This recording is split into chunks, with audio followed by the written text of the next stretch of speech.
बिस्मिल्लाहिर्रहमानिर्रहीम। अस्सलामुअलैकुम। मेरे चैनल में आपका इस्तकबाल है।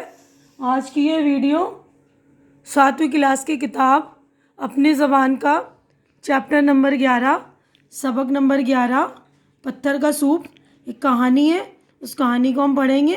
तो ये कहानी पढ़ने से पहले जो मेरे चैनल पे नए हैं वो मेरा चैनल प्लीज़ सब्सक्राइब कर लें, ठीक है। तो ये कहानी मैं आपको शॉर्टकट में समझा देती हूँ।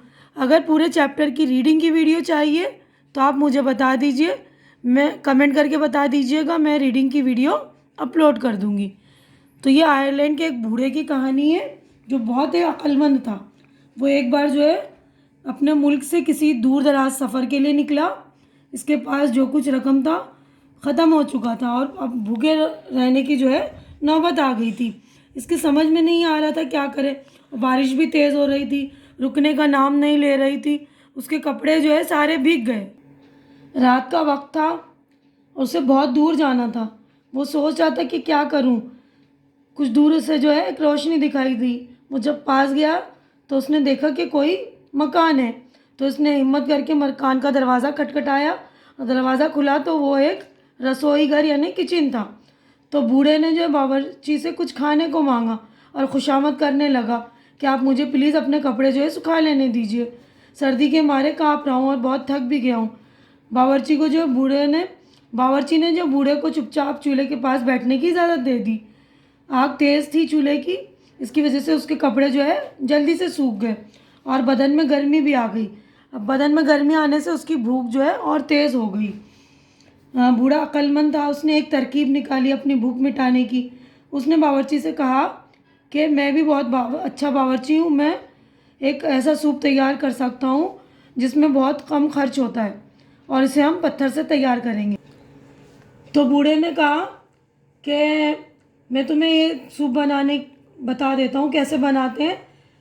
तो बूढ़े ने बावर्ची से पत्थर का सूप का तैयार करने के लिए हांडी ली, फिर उसको आग पर चढ़ा दिया, उसमें पानी डाला और एक पत्थर जेब में से निकाला, उसको पानी से धोकर साफ़ करके हांडी में डाल दिया।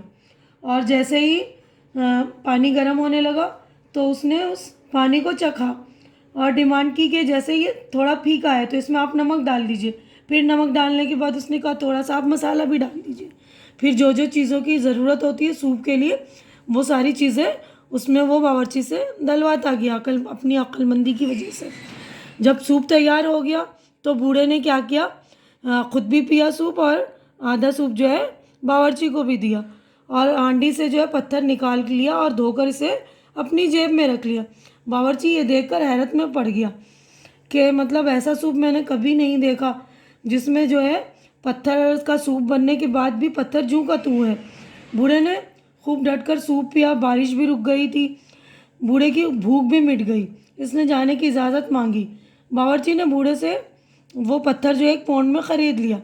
बूढ़ा जो है 1 पौंड जेब में रख लिया और सोचने लगा कि लोग ठीक ही कहते हैं कि अकल बड़ी है ना कि भैंस।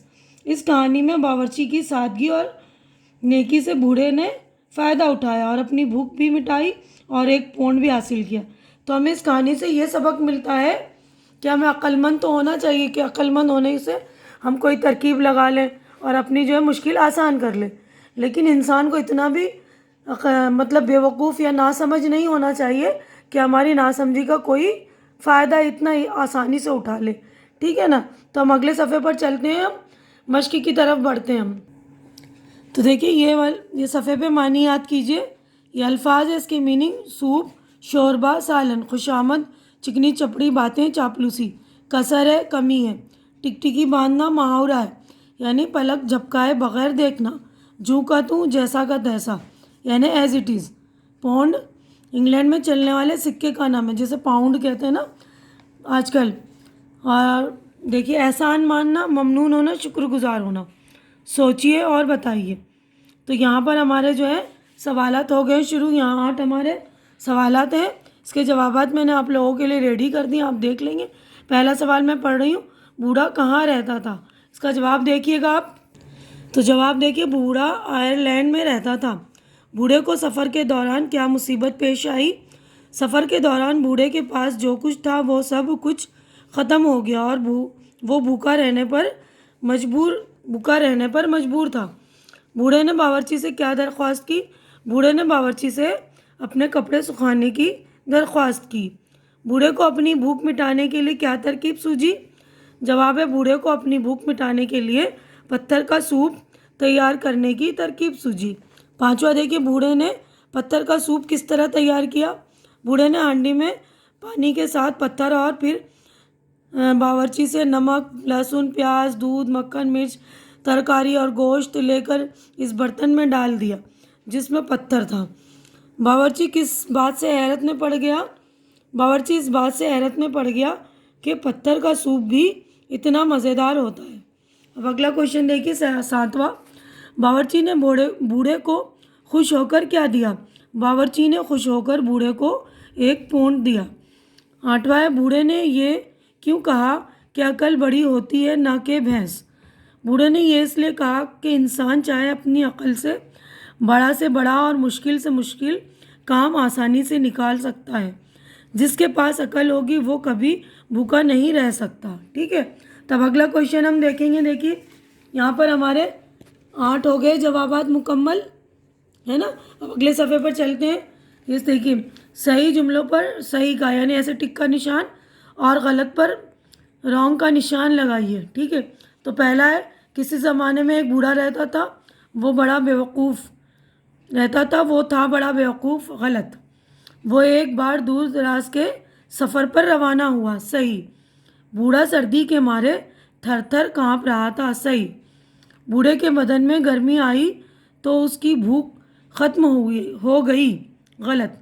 बूढ़े ने एक गंदा पत्थर जेब से निकाला और हांडी में डाल दिया। गलत। बूढ़े ने मुर्गी का सारा गोश्त हांडी में डाल दिया। सही। बावर्ची ने कहा, मेरे पास कुछ भी नहीं है, ये पत्थर मुझे मुफ्त में दे दो। गलत। कितना मज़े का होता है पत्थर का सूप। सही। अब देखिए, अगला क्वेश्चन है, नीचे दिए हुए लफ्ज़ों को अपने जुमलों में इस्तेमाल कीजिए। यानी ये जो लफ्ज़ दिए हुए इनके जुमले बनाने, आपको सेंटेंस बनाने, वाक्य बनाने। ठीक है, तो मैंने ये भी आप लोगों के लिए बना दिया, आप देख लीजिए। पहला जो है लफ्ज़ है शानदार। अच्छी ज़िंदगी बसर करने वालों के घर शानदार होते हैं। खुशामद करना अच्छी बात नहीं। तरकीब, बूढ़े ने तरकीब से अपना काम निकाल लिया। सूप, बूढ़े ने पत्थर का सूप बनवाया। मज़ा, हर चीज़ का अपना मज़ा होता है। हैरत, ताजमहल की खूबसूरती को देखकर हैरत होती है। अब अगला क्वेश्चन हम देखेंगे। ये देखिए, इन लफ्ज़ों के मुतज़ाद लिखिए। मुतज़ाद है ना, अपोजिट वर्ड है, उल्टे लफ्ज़ है ना। तो ये मैंने देखिए लिख दिया है यहाँ पर। ये देखिए, गर्मी, सर्दी, अक्लमंद, बेवकूफ़, खुशबू, बदबू, आधा, पूरा, सब्र, बेसब्र। अब देखिए, अमली काम है, ये प्रैक्टिकल वर्क है। बूढ़े ने पत्थर का सूप किस तरह तैयार किया, अपने लफ्ज़ों में लिखिए। तो ये भी मैंने आप लोगों के लिए लिख दिया आपकी आसानी के लिए। ये देखिए,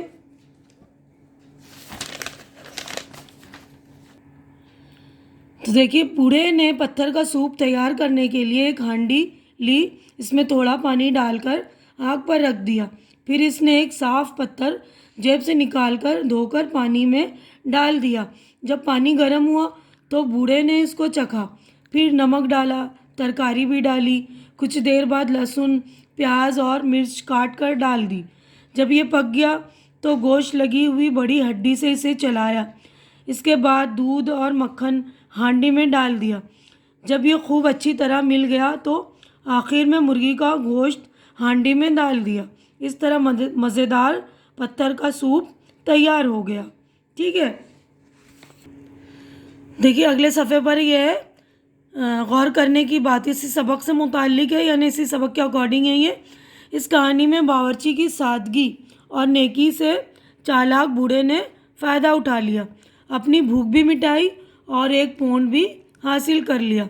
इतनी सादा लूही भी किसी के लिए मुनासिब नहीं, यानी इतनी भी नासमझ नहीं होना चाहिए कि हमारी नासमझी का कोई फ़ायदा उठा ले, है ना। इतनी आसानी से उसका फ़ायदा उठा लिया उस अक्लमंद बूढ़े ने।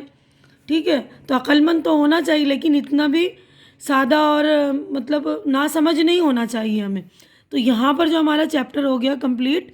तो आज की वीडियो में बस इतना ही। अगर मेरी वीडियो अच्छी लग रही है तो इसे लाइक कीजिए और मेरा चैनल जो ज़रूरतमंद बच्चे उनके दरमियान शेयर कीजिए और मेरा चैनल सब्सक्राइब करके मेरी हौसला अफजाई कीजिए। अल्लाह हाफिज़।